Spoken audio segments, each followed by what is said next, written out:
નમસ્તે મિત્રો, આજે ફરી એકવાર આપણે નવા ટોપિક વિશે ચર્ચા કરીએ જે ઘણો સામાન્ય છે પણ આપણને એની જાણકારી નથી.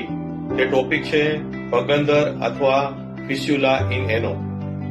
આવા રોગોની અંદર સામાન્ય રીતે દર્દીને વારંવાર મળમાર્ગની નજીક ગુમડાઓ થાય છે, પરવું નીકળે છે, અસહ્ય દુખાવો થાય છે, બેસવામાં તકલીફ, તાવ, ખંજવાળ આવવી, કબજિયાત રહેવી વગેરે આના લક્ષણો છે. આવા રોગોની અંદર સામાન્ય રીતે દર્દી ઊંટવૈદ્યો કરાવવા માટે અહીંથી અહીં દોડતા હોય છે. એના બદલે યોગ્ય કન્સલ્ટન્ટને ટ્રીટમેન્ટ માટે મળવું અને એની સારવાર કરાવવી જરૂરી છે.